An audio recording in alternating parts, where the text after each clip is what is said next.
Lupron is the drug that's historically been used to castrate people convicted of molesting children, pedophiles. And the idea that that drug is being now rebranded into child health care is insane. Hello there, I'm Harry, and I'm conducting this interview for the Lotus Eaters. I'm joined today by Blaire White. Hi, how are you? Hi there, I'm great, thanks. Are you doing okay today? Yeah, I'm usually not up this early, but it's probably good for me to be up this early for a change, so this is great. Yeah, what time is it over there, actually? It's like 9 a.m., Oh, well, which is normal times, but I'm a YouTuber, so, you know. yeah, well, thank you very much for joining us, and thanks for getting up so early so that you can join us. Blaire, would you like to introduce yourself to our viewers? Sure. So I am a YouTuber. I am a podcaster now. I just launched a new political podcast called The Blaire White Project, a little spin off of the Blaire Witch Project. And I've been doing this for about 6 years. I touch on politics, social issues, trans issues because I'm trans, but I typically come at it from an angle that is quite different than the typical trans activist. And so that's kind of been my thing for years. And I live and breathe internet discourse. So you would describe yourself as a very online person, then?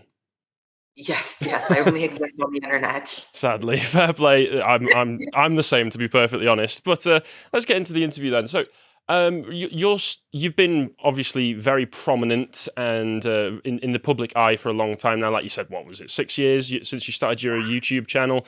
And you've been your star, as far as I can tell. Obviously, you've been very successful in your own right on your own channel. But your star seems to be rising quite recently with appearances on like Joe Rogan. You've had you're on us, so you could feel grateful. No, I'm joking. But you have your own podcast, as you said, and you've even been able to get guests on like Michael Malice, I think, was the first person to show up on the first episode. I've seen in the previews that you've got Alex Jones on some of the on some of the episodes, which must be very, very interesting. How does it feel to be able to start your own podcast and know that you can get big name guests like that on? Well, it feels great, just doing just my YouTube videos for years. People really wanted a podcast for me. It was a highly requested thing, but I always wanted to wait because I felt like, let me get to a point in my career where I actually have access to good guests so that I'm not just kind of, getting anyone on that'll come on. And I feel like I'm at that point now. So it's been really, really great. And moving to Austin really helped as well because there seems to be this newfound kind of group of sort of like politically dissident right-wing people living in Austin. So luckily I've made friends with so many of them. So it's an easy pool to pick from. Yeah, that all seems to have come about because of the mass exodus from like blue states that we've over here in England. We've been taking good note of it because especially in California, it seems that everyone just cannot wait to get out of that state.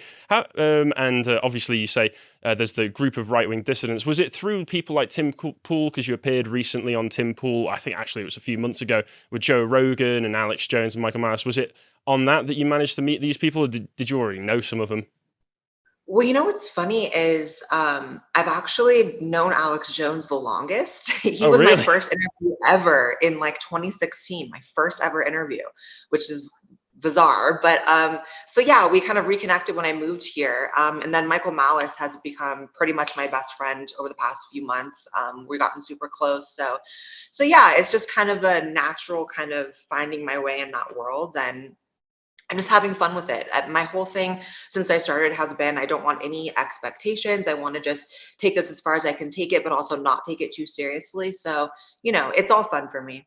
Oh, that's great. How is it being good friends with Michael Malice and interacting with him regularly? Because I watched one of your videos where you're talking about your political alignment, and you were saying that you've not really changed that much. You've always been sort of pro-freedom, quite anti-authoritarian, and that seems, from what you were saying, to have just gotten more pronounced as time has been going on. Would you say that sort of anti-authoritarian streak in you is why you're getting on with Michael, who's self-described an anarchist? Yeah, probably. We have so much in common.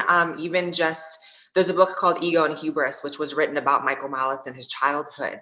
And I read it recently, and we parallel so much with just being super anti-authority as kids. I've always been very anti-collectivist, even before I knew what collectivism really was.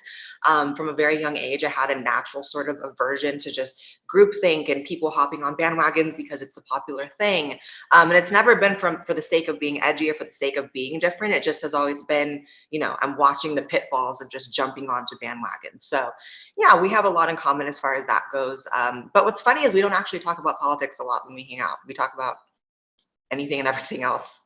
I think because it's like what you do for a living. So it's like if you work at NASA, you're probably not talking about space with like your best friend. Maybe you are. I don't know, but we don't really. Yeah, no, I get the same thing. When I'm not at work, I don't really want to talk about politics with a lot of people Yeah. just because I'm so subsumed in it on a day-to-day basis. So I completely get that. So seeing as you have moved from California to Texas, you're in Austin, which, as far as I'm aware, is like a blue city in a red state. What would you say is the big difference in attitudes of the people and the general cultural atmosphere between a place like California and Texas that you've found so far? Oh, it's like night and day. I had no idea that there could be this quality of life living in a city. And that is so sad to say. Granted, my kind of, expectations were quite low when moving to a new city. As long as it wasn't completely falling apart like Los Angeles, then I was going to be happy. But it's been amazing. There are a lot of liberals here. There are a lot of people that do seek to control you, but the difference is they don't have power here.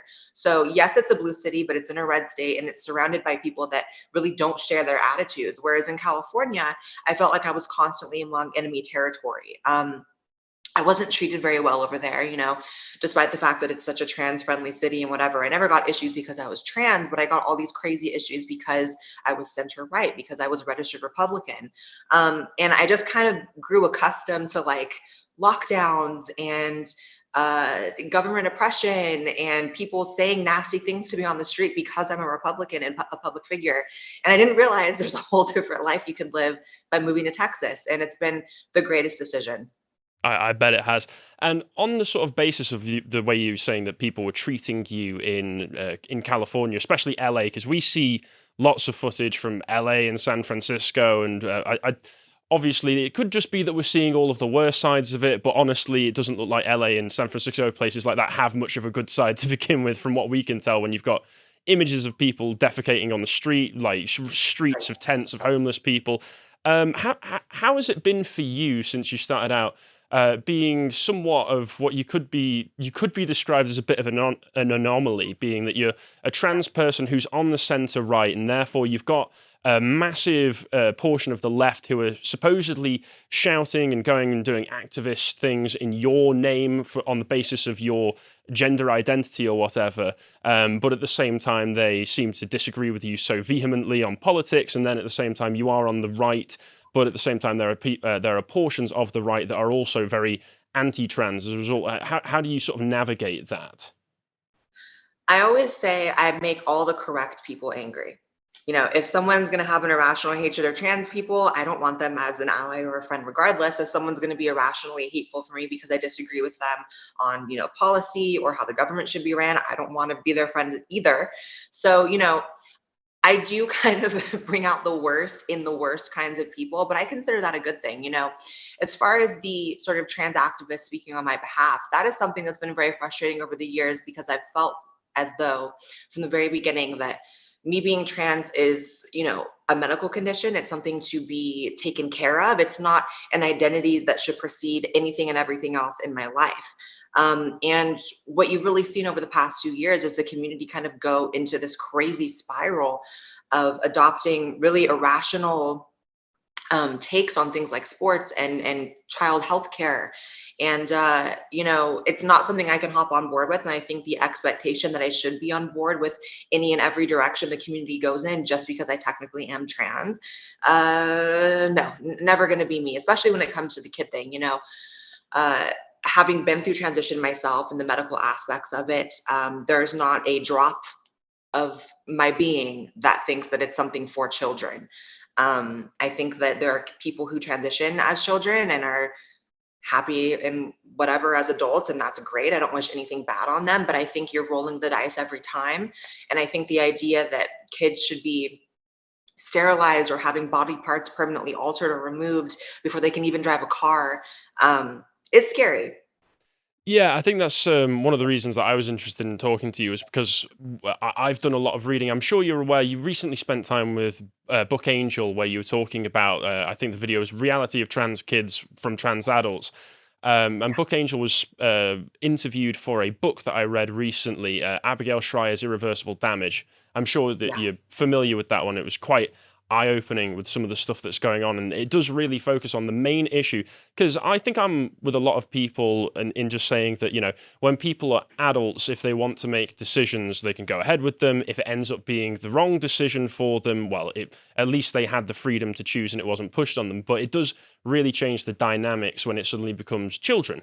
Like you say, like what context does a 12-year-old have to be able to make a life-changing decision that's going to have ramifications for the rest of the time that they're around, you know? Yeah.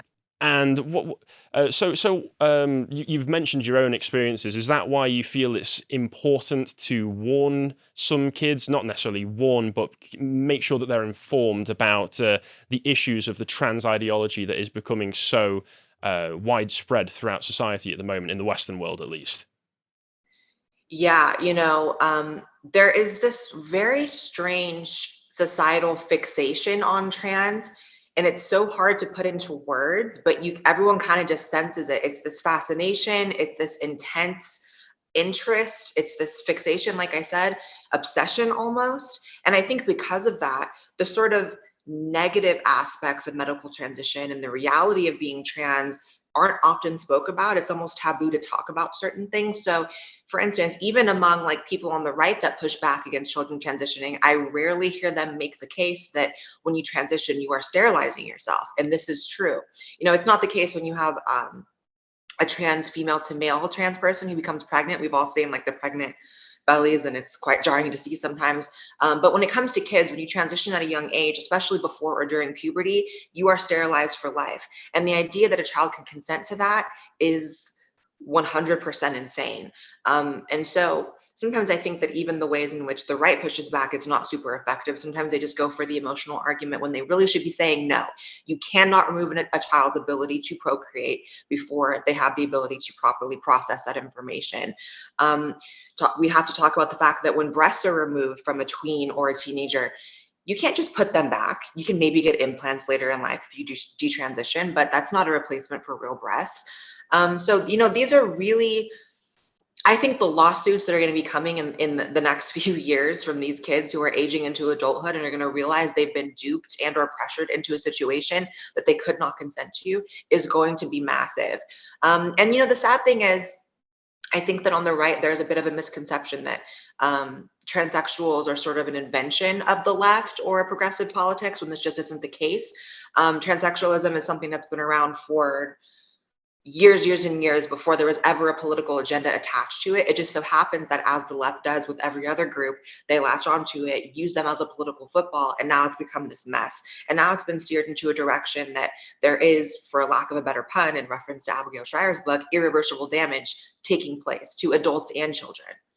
Yeah, I agree with you there. There are historical examples of it before it became so politicized. I think one of the reasons that people think it is purely an invention of the left, sadly, is because they sort of replaced the word that you were using there, which was transsexual, with transgender at some point. And I think that kind of marks the flip at which it became more politicized and more became a new crusade, a social crusade for people who are very left to start pushing. And I think you are right that the right can occasionally go a bit too much on the emotional aspect of it. They can go with a bit more of an aesthetic argument of, oh, it's not right that people do this.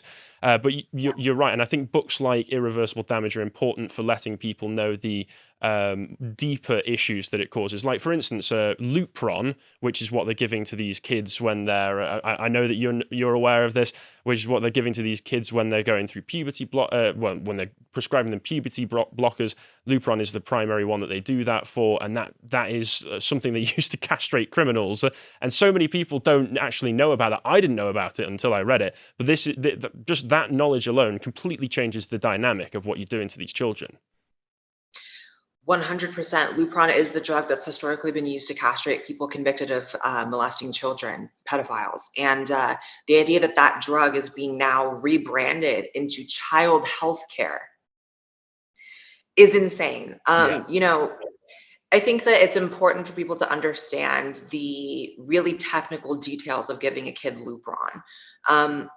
Your child will never be able to orgasm as an adult or as a teenager when you start becoming sexually active. Sterilization, like I said, there are issues with bone density, bone issues, early osteoporosis. And there's also just, and I wish this was talked about more, there's also the issue of trapping a child in a child mindset. Whoever thought that blocking puberty, you know, sort of the natural mechanism that ushers a child into, you know, adulthood and maturing of the mind, whoever decided that blocking that from happening was the proper thing, especially considering we're living in a society where there are so many adults behaving like children, why do we need more? Like, and no one talks about that either, but that to me is kind of like we're literally creating permanent children. Yeah, yeah, we absolutely do have far too many adult children running around as it is nowadays. Anyway, but that was a point that puberty is not just your body that it affects; it's your brain as well. So you're trapping these people, and I think one of the empirical things that we need to recognize as well is that when we study these things, every single time a child of like 12 years old goes onto these puberty blockers, I think the empirical evidence points to this 100% chance, 100% that they are going to go on to further surgery, because like you say, you're trapping them in that child mindset, but you're also in doing so completely socially segregating them in terms of their development from the peers that they'll be growing up around. Everybody else will start to go through puberty, they won't, and that just pushes them further into it. And I think that ties into this social what's referred to as the social contagion aspect of this, and the fact that it's kind of idealized and promoted for younger people. What do you think of the idealization of trans identities, even those that aren't even traditionally trans, for instance, like non-binary identities? What would you have to say on those subjects? Yeah, well, first, I just wanted to agree with what you said about there's something to be said about setting a child on the trajectory towards surgery and more permanent things. You know, a lot of the times people will talk about, well, what about letting a child just socially transition? And then, you know, it's just blockers, and then it's just hormones, and then it's just surgery. You know, when you build a child's identity from a young age, they're going to stick with it if for no other reason than to not let their parents down, to not seem like a liar or a fraud. You know, I've spoken to a lot of detransitioners on my YouTube channel. And one of the main things they talk about is how hard it is to go back on their word. So when you tell someone you're trans, it actually is a large event. I know this because I had to at some point tell my family and friends. And it's very important to be confident in that decision because it's a big decision, and to let your family and friends know that you're confident so that they're feeling comfortable and like, okay, we know what's happening here. So for a child to have to go back on that and suddenly be seeing themselves or other people seeing them as insecure or a fraud or a liar, that's very harmful. So yes, it is different letting a kid go on blockers or surgery than just letting them dress how they want, but you're still setting them on a trajectory, you know? So it's an interesting balance there when you do have a kid who genuinely is expressing gender nonconforming behaviors. But as far as what you said about non-binary, you know, I don't relate to being non-binary. I don't quite know what it is, if I'm being totally honest, which is crazy because I've been covering this issue for years and I still don't have a clear answer. The best I can see is that it just means you don't feel like a man or a woman, which if that's how someone feels, you know, people don't necessarily understand me being trans. How am I going to say I don't understand you? Okay. But I think that there's an issue with conflating it with being a transsexual, because when you're a transsexual, it's binary, it's man and woman. You transition from man to woman or vice versa. And there's a medical precedent for that. And there's a step-by-step process for that. Whereas when it comes to non-binary, now you have kids getting their breasts removed and they don't even have a diagnosis as a trans person. What I don't understand is why everyone can allow so much nuance in the LGBT plus 20 other letters that we currently have, but they don't understand the nuance between being trans and non-binary. So people can sit there and say pansexual is just so different than bisexual, when in reality they're effectively the same. But if I say that non-binary is different than trans, suddenly that's hateful. I don't know the rules. I can't keep up with the rules. All I can do is speak how I feel. And people hate that, but I don't know what to do. Yeah, that is the interesting thing, is that you are part of the technically so-called trans community, but there are so many people within that community who seem to dislike you just because you seem to be speaking your honest opinion, which is a bit of a shame to me, because honestly, you just seem like you're giving advice to people and trying to make sure people are informed before they make these massive decisions. But yeah, as far as I can tell, I don't think that people who consider themselves non-binary, there doesn't seem to be a distinct category that even those people can agree on, because it seems to just be different with every single one of them, and that's what makes it so confusing. It just, all these different labels start to come across like the social signifiers to me of I'm different. Look at me, I'm interesting. Which is And oh yeah. something different. Sorry, and a very big distinction that I hope people can kind of see after I say this is non-binary is always political. Transsexualism is not. Transsexuals are, it's a medical issue. Whereas, and because of that, you can find, transsexuals that exist all over the political spectrum. You're going to find right-wing trans people like myself. You're going to find anarchists and centrists and leftists. Whereas non-binary, is there anyone that exists as a non-binary person that isn't a leftist? I don't think so. I've never met one, and I'm sure someone in the comments is going to say, "Here I am." But you know what? It's very different. Whereas trans people, you're going to find us all over the political spectrum because it's not a political thing inherently for actual transsexuals. Non-binary, it is inherently political, and that's the difference. Yes, I would absolutely agree there. And as someone who obviously suffered from gender dysphoria, you wouldn't be who you are right now if you hadn't. You're probably uniquely insightful here, is that you can probably, at least from an outside perspective, see some of the differences between what happened with you and what's going on right now. What would you say are the differences between someone like yourself and this new generation of people who are all of a sudden discovering their new trans identity from like within friendship groups because they went on social media and on TikTok or YouTube and saw all these influencers and said, "This is me now"? Right. Well, that just speaks to kind of like trans people historically have been extremely, extremely rare. They've made up a very small portion of the population. Now there's statistics showing that it's just exploding, especially among young girls, especially among friend groups. So how anyone can argue that there's not a social contagion aspect to it is bewildering to me. When I came out as trans and found out that I was trans, there was no one around me that was, because it was a very unique thing, and it was something that I had to figure out was like specific to me. There was also no political aspect to it when I transitioned. It wasn't until I went to support groups very early in my transition, kind of seeking that sort of step by step, like, what do I do here now that I know this about myself?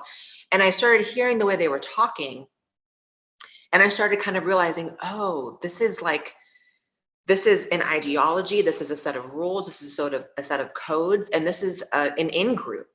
And that was very off-putting to me. Even before I kind of came into my own and started my channel, I experienced that, and I realized I don't really want a part of that. So that is the big difference. The big difference is now you have friend groups doing it, which does not make sense to me. Now you have, this political injection, and it's really unfortunate because, you know, I believe that there's going to be, and I don't think this is a good thing. What maybe in some ways it is. I believe there's going to be a pendulum effect, a pendulum swing very, very soon, in which we're now thinking about outlawing transition for even adults, which is a problem for me because I think that's restricting freedom. But I think it's going to get to a boiling point where people are seeing how much damage is being done, and it's going to be at the very least halted for a while. And so that kind of speaks to the fact that these activists only know how to shoot themselves in the foot. Have any trans activists in the past 5 years done a single positive thing for trans people other than tarnish the reputation of the community entirely? I don't think so. Look at the things that they support: trans women and women's sports, kids transitioning, laying out insane rules like if you don't date a trans person, that means you're transphobic. It's just gotten to a point that's completely ridiculous, and I would like to be able to stop talking about this shit. I really would. But until there are more people in the community speaking out, I feel like I almost have some sort of obligation. It's been amazing that Buck Angel has jumped in and done a lot of this work as well. But I think with any other group, you look at Black conservatives or, minority groups that are other in the right wing, they also get a lot of hate. And I think the reason why people within those communities don't sort of join them in the fight is because they observe how much hate they get. There are a lot of trans people who actually very much agree with me. I meet them all the time on the street, in bars, in restaurants. Um, but they have also observed how much hate I get, and they don't want any part of that. Yeah, I mean that was kind of obviously not in the trans respect, but when I was going on my political journey and realized, oh God, I'm right wing. One of the big worries for me was oh God, all of my friends are left wing. They're all going to hate me now, and that wasn't necessarily the case for me. But I can especially see why that would be worrying for trans people who are kind of being held up as tokens. I would say by the left, it doesn't seem to be that there's any genuine care going into it. They're more just using them as a means of virtue signaling, which I really think is disgusting. But And oh, yep. I was just going to throw in, and, I think that on the surface, these trans people that maybe do more so agree with me also kind of see what's going on the right, and they're not super confident that they would have a home or friends or, a social circle in that arena either, because oftentimes the way trans people are talked about on the right can be really, really harsh. But what I'll say to that is I don't think you should hold any positions because of who else holds them. I don't hold any positions that I have to be a part of a group. I don't go to these conventions. I don't hang out with a bunch of, super conservative people. I hold positions because I believe them to be true. And I'm willing to change them if need be, and if I'm proven wrong on something. But I also will say, I think that people think the right is a lot harsher than they really are towards the issue. I have a lot of loyalty and a huge right-wing fan base online. And as much as I get so much hate, I also get so much love. So to anyone thinking about speaking out, it's not about finding friends on that side. But if you are worried about that, I think you will be surprised. Yeah, I think for the most part, most people on the right, like I say, are more than happy to just if you respect me, I'll respect you. Sort of like the reciprocal nature of that. But I kind of agree. I do worry sometimes that there are certain aspects of the more traditional right who are more than happy to take authoritarian steps to get their ideal society that they want. And it's like, even in some of those cases, I can agree with the goals that they're working towards. I just don't agree with using massive state intervention to jump into that. So I share some of your fears there personally. But you mentioned some of the detransitioners that you'd spoken to. And I was just wondering, because obviously it is a bit of a stigma for them to even come out in the first place as being detransitioners. I was wondering what you think of the treatment that they receive from the general mainstream media and the communities that supposedly they came from originally. They are treated so horribly, and it's actually insane to see. Like, they are treated how people say trans people are treated. So, for all this talk about how we live in such a hateful society, at least here in the US, towards trans people, I've never really had any issues with that. And I can say that honestly. People can believe it or not. I've really never had issues with people being hateful on the street, people saying crazy things to me in real life. That's really an online thing rather than a real life thing. Um, Whereas these detransitioners, they are completely excommunicated from the trans community. They are treated as enemies. They are treated really like anyone who leaves a cult would be, which is they have their lives attacked, they're defamed, they're called names, and they're really treated as if their experience is not valid, when in my opinion, a detransitioner story is just as valid as a happy transitioner story. I don't look at people who realize they made a mistake and go back and say that's not valid, but I'm valid. I think that you're only going to see way more of it. So anyone who's upset about detransitioners being around and speaking their piece, there's more and more of them every single day. I can't believe how many I actually see, because even just a few years ago, there were almost virtually none. This was not something that was happening. But as you see the definition of trans expanded and more people are falsely finding themselves under that umbrella and taking medical, steps, you're going to have more and more of that. And the sad thing is they're younger and younger as well. You don't really see as many detransitioners that are adults, because go figure, when you're an adult, you can make more sound decisions and you're less likely to make a huge mistake like that.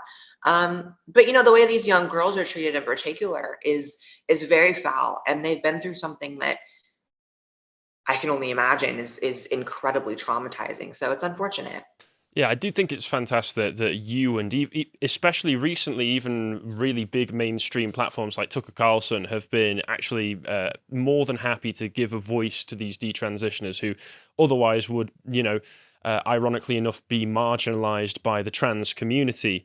Yeah. So to speak, there. So I think that is fantastic. Moving on to a different aspect of the whole trans experience, and you don't have to answer this if it's too weird. I'll This answer this anything. this is a bit of a weird one. I have recently seen your video about married men jumping into your DMs to try and hit on you and stuff like that. Sorry, I know it's getting the gag reflex from you.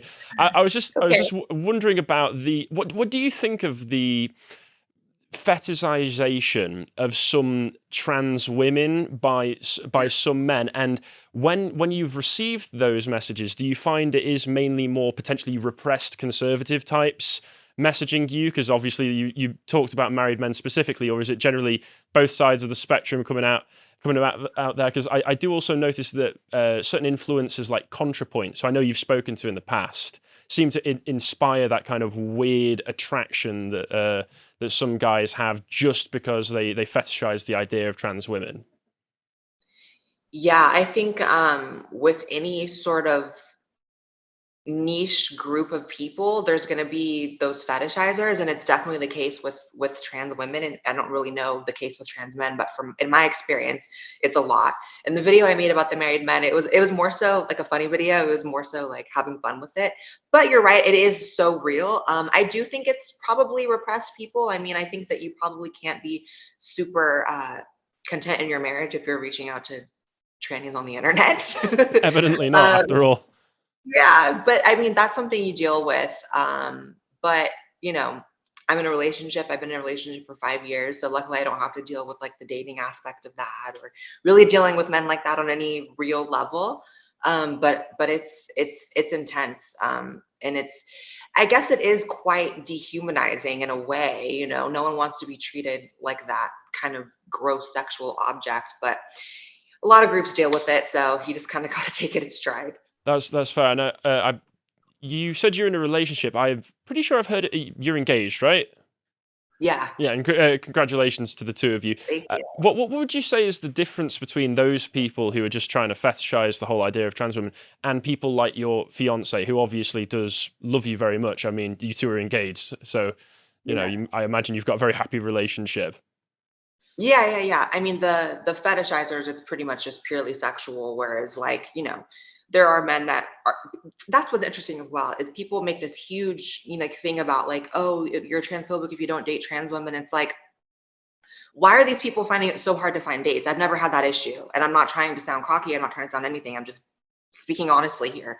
I don't think there really is a shortage of men who want to date trans women. I think that a lot of them are just fucking crazy, so people stay away typically. But yeah, there are like real relationship prospects out there. It's not all the fetishization.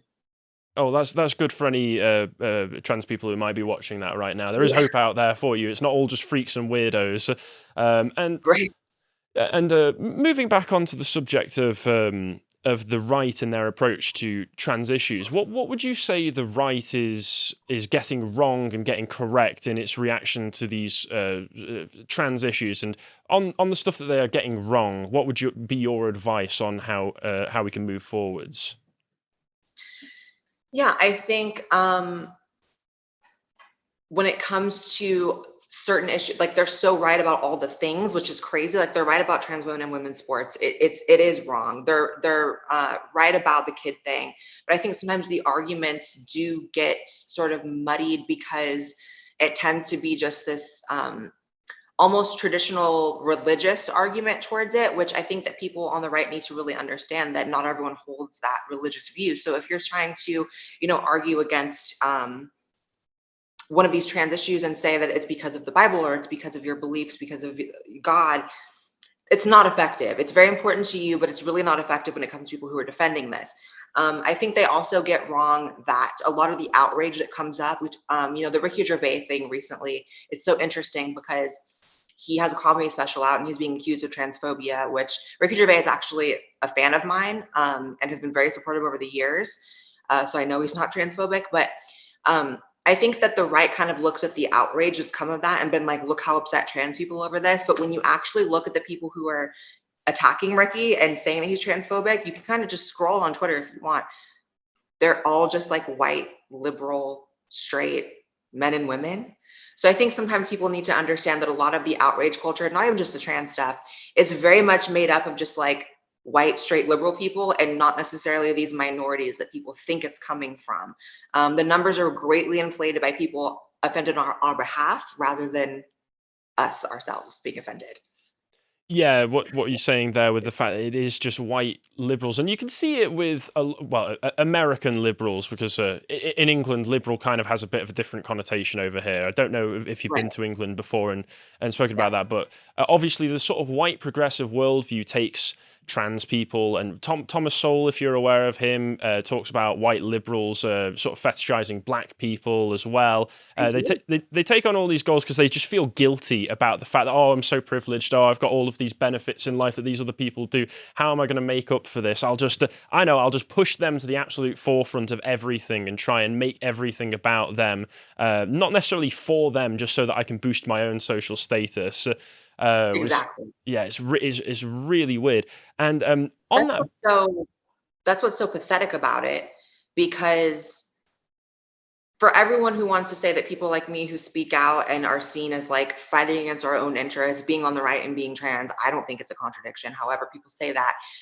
I look at the self-hatred that so many white straight like liberals and leftists have, and it's so intense, but no one talks about it. It's almost a thing you can't talk about.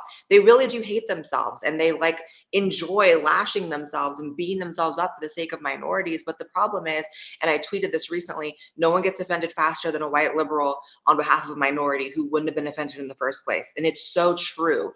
More than I even fight against the trans community and trans activists, I fight against people who are trans allies, right? It's always that. That's like 90% of the people that I'm arguing against. So it's just, it's annoying. It's kind of like just stay in your own lane. yeah, I mean, one of the things that you're saying there, the self-hatred, I think it doesn't help that we live in a culture right now that's very, very much romanticized the idea of mental illness in the first place as well. But only in very specific areas as well. You know, on Twitter, everybody on the left is more than happy to have neurodivergent, all of their various mental illnesses listed there. But at the same time, for instance, if you come out and say, oh, being trans is gender dysphoric, it is a mental illness, there's suddenly a massive stigma on that. It's a massive contradiction that I've noticed. But barring the whole exception of gender dysphoria, what do you think of this romanticization of mental illness is doing right now? Especially given that we all seem to kind of have from a very young age, the language necessary to sort of play armchair psychologist with basically anyone we come across. Everyone's suddenly Freud diagnosing everyone. Oh, they only behave that way because they're sexually repressed, or all this sort of stuff. What do you think about that attitude that we've developed? Yeah, I mean, it's insane. I actually just did a video on my main channel about this. There is this massive push towards identifying as mentally ill and sort of putting it in the forefront of who you are, and approaching every situation with that in front. And it's very bizarre because obviously mental illness is a very real thing that people suffer with, but there's also this like popularization of it. So you have people faking mental disorders online, faking mental illnesses online, things like dissociative identity disorder, and faking being trans. That's a thing I've talked about for years, but people act like that's so crazy. But you see people faking Tourette syndrome and stuff like that. I think it literally is just about escaping accountability, escaping adulthood. For whatever reason, our society has really went backwards on like coming of age and being an adult and being self-sufficient and manifesting your own destiny. And now we're on this new wave of like, let the government do everything for me. I can't do anything. I'm mentally ill. I'm trans. I'm a minority. I'm whatever. And it's partly just because oppression and victimhoods are the main currency we have these days, but also because I think that you get a lot of sympathy when it comes to faking being mentally ill. And it's strange because this is something that's been documented for years. It's only recently become so much more popular, but there's been studies going back decades on Munchausen by proxy and people who will fake, cancer for, money and attention and adoration. And I think it's just so sad because there's a severe lack of empowerment in people lately, especially when it comes to younger people, you know, I found so much empowerment when I became an adult, and I realized like I have this one life to live, and I need to forge ahead and create my own path and manifest my destiny. And for whatever reason, everyone seems to be scared of that recently. Um, and I don't know where that's going to land us in another decade, but it's definitely concerning. Yeah, I'm concerned as well. I mean, I think we all recognize right now that social media is playing a really big part in all of this, especially with younger people. I know for a fact that I'm kind of like Carl. Carl, I don't think he lets his kids basically do anything on social media, and I know that when I end up Good. when I end up having kids, I'm just going to make sure, you know, I feel like I had a much healthier childhood because the most my parents let me have was a flip phone so that I could call them if I was in trouble. And I think that's what I'm going to give to my kids because I don't want them to get engulfed in all this. What do you think about social media's role in everything that's going on today, nowadays? I say this as someone who has a beautiful life because of social media and has a career because of social media. I am so scared for what the next generation that has never existed without social media and the internet is going to look like. I grew up in a time where half of my childhood was no internet and half of it was internet.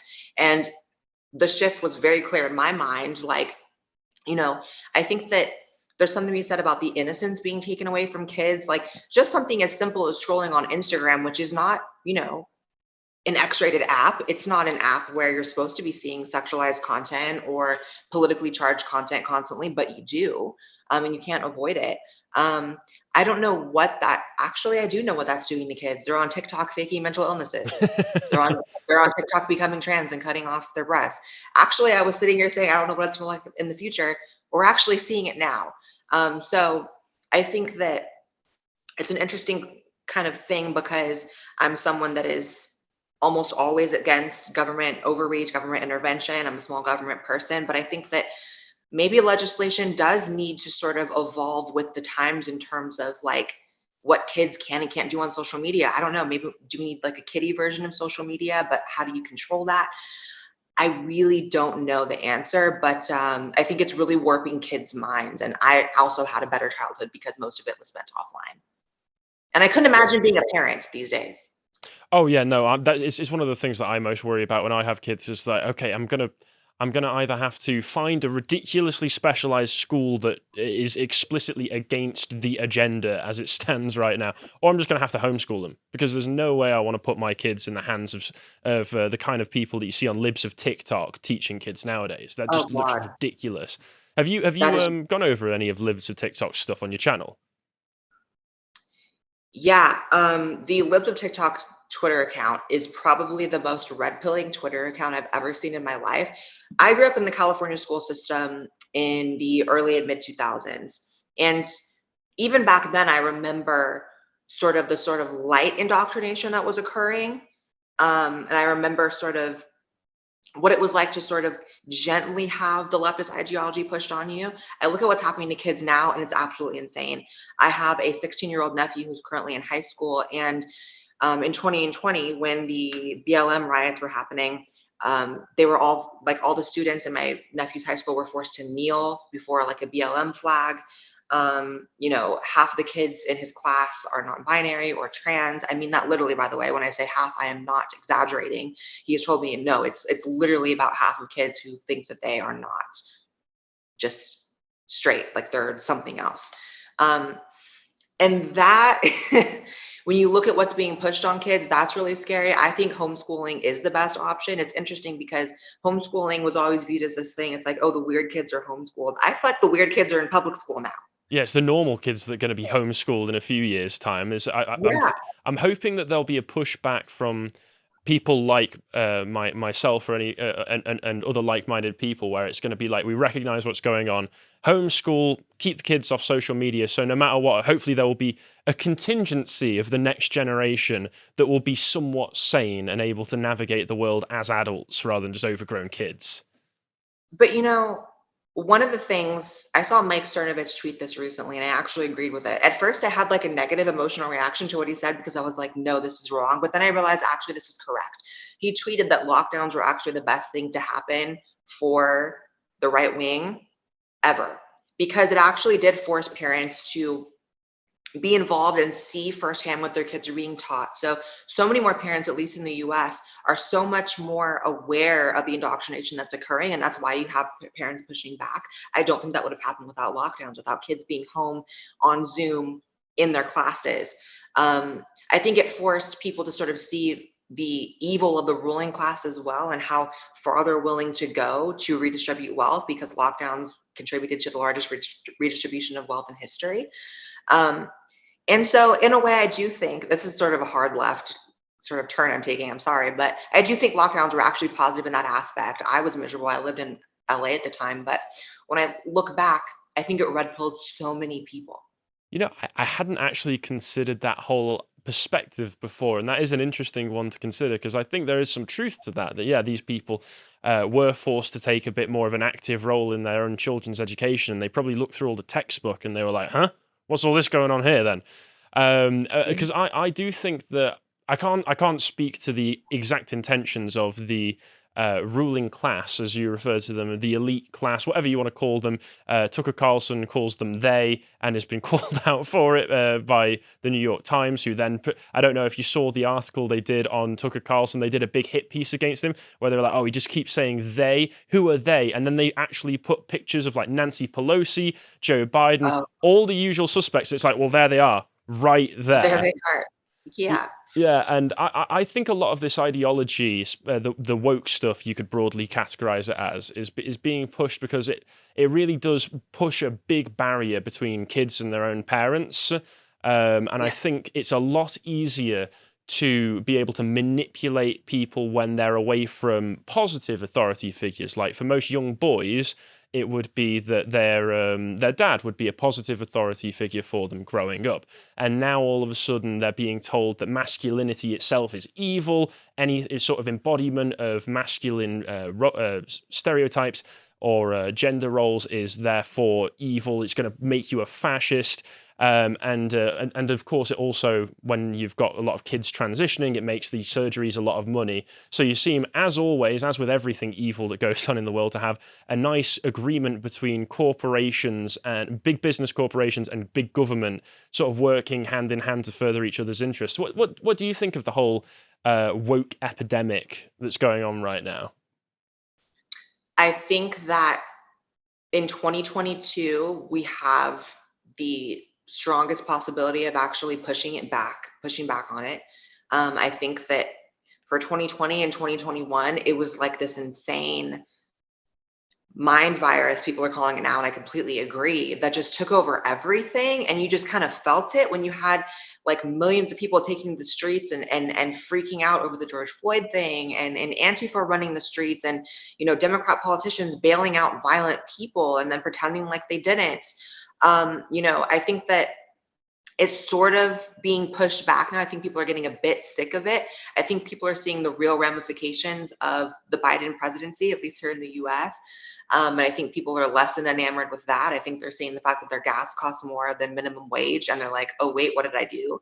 And so I think people are actually more open to hearing right-wing perspectives now than ever. And so I actually feel quite optimistic in the direction we're going. I don't think that's going to last forever. I think anything that's just a lie can't last forever. The truth eventually comes out. The truth will out. And that is the case with the woke stuff, because so much of it is built upon just lies about gender, lies about race, lies about human interactions. And that house of cards has to crumble eventually. It's happening slower than I wanted it to, but I think that we're on a good path. Yeah, I think positive change is always quite slow to take hold, but it can happen. That's a more positive vision than I've heard a lot of. But maybe that's because in England we're all a bunch of miserable gits. As far Yeah, as I don't know what's happening over there. I just know things are looking up here. I mean, I know in the UK. well, I mean, you've got like Ron DeSantis and other such politicians trying to actively push back against this and being really getting very popular off the back of it. Whereas in England we're stuck with Boris Johnson and the Tory boys, which doesn't fill me with hope for this country. Yeah. But we're trying to push back and make sure that the word is out there, especially given that Boris Johnson and a lot of Europe are in the back pocket. Same with Canada, and Justin Trudeau are in the back pocket of Klaus Schwab and the World Economic Forum, and it's been very, very good that people have started to wake up a lot to what's been going on there. There are massive financial globalist interests going on, and I think I heard you mention the World Economic Forum in one of your more recent videos. What do you think of these big, kind of shady, almost comically evil looking organizations, I would say? It is comically evil. You look at these groups of people that come together and really think they have the power over the average man on this planet to decide how they live and in what fashion. And they look like cartoon supervillains, but like the dweeby kind of cartoon supervillains, the kind that are like sniffling and you're just like, ew, what is this person? Can someone beat them up? Um, it's crazy, but I think that a lot of people, and this is something that I've sort of come to terms with, not to terms with, that's a weird phrasing, but I've kind of come to understand over the last few years is that the left-right dichotomy is really, it's real, but it's also very much a distraction for who's really running the show. So you have these huge groups of people that are really dictating how everything works, and then trickling down from that, you have sort of the fight that we have with each other on things like trans issues and things like CRT. And it really stops us from seeing like, okay, so what is Bill Gates doing? Okay, so even what is Elon Musk doing? He's a billionaire. I don't necessarily trust Elon Musk, I do more than Bill Gates, that's for sure. But I think it's just looking at who's really in charge and seeing the sort of hierarchy. You look at Democratic governors here in the US, and I think it's so easy to fall into the pitfall of like thinking that they're the root of all evil, especially during the COVID era when they were the ones making these crazy restrictions. And you think, okay, well, if they don't make those restrictions, they're going to have their lives ruined in the press, just like Ron DeSantis. So who's making sure that they have their lives ruined in the press? Who's really pulling the strings? So it's just about looking onward and upward, I guess. Yeah, that's very interesting perspective there, and I think I've only got a few more questions here. So just to close it off, then, before we do outros already, how would you describe your place on the right overall, given that you are, like you say, centre right? And what would you say? Because obviously Michael Malice has a whole book about the new right. What would you say the big differences are between like the old right and the so-called new right, and how this is going to look moving into the future? I think that when it comes to the old right, I think of the right wing that I grew up with, which was heavily traditionally conservative. I have all the respect in the world for religious freedoms, but I think that it doesn't have a place dictating policy. I don't think it has a place dictating people who are not religious. The same way I don't want the government controlling how I live, I don't want religious people trying to control how I live. So I think it's more of a secular thing, the new right. But while still taking those basic tenets from religion that make the world just and good. I think that the idea that the left sort of has about sort of traditional religious views as that they're always oppressive. This is not the case. I don't think that people that maybe consider the new right really believe that either. And so it's about taking the best aspects of traditional conservative and then bringing it into sort of what's happening now. And I feel very positive about the direction the right wing is going in. And as far as my place in it, I don't really know. I know that I am on the internet running my mouth every day, and we'll just see where it takes me. I don't have necessarily a grand scheme or plan. I think that's kind of not how I like to live my life. So wherever it goes, it goes. Right now, it's going in the form of my new podcast that I'm super excited for. And that's about it.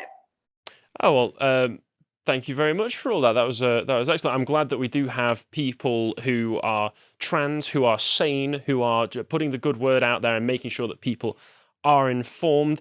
I think I've reached the end of my questions here. So before we finish up completely, do you want to just remind everybody where they can find you and let us know about any projects that you have coming up?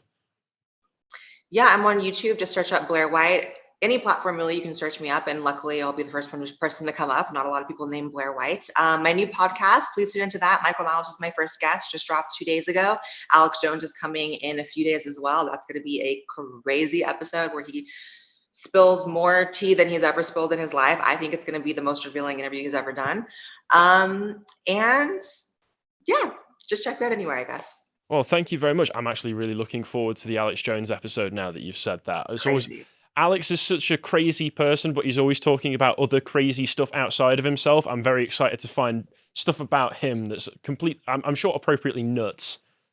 Yeah, I mean, just the fact that no one like me has ever interviewed him is naturally going to bring out different sides of him. But also, you know, he's going through so many lawsuits right now, the January 6th lawsuit, the Sandy Hook lawsuit, and he says more than maybe he even should say. So yeah, it's Oh, a must watch. really? Well, for Yeah, anybody interested, make sure you keep an eye out for the Blaire White Project, Blaire's second channel for that, so you can see her talking with Alex Jones. Until then, thank you so much for your time with thanks us, so much. and thank you all for watching. I'll see you next time.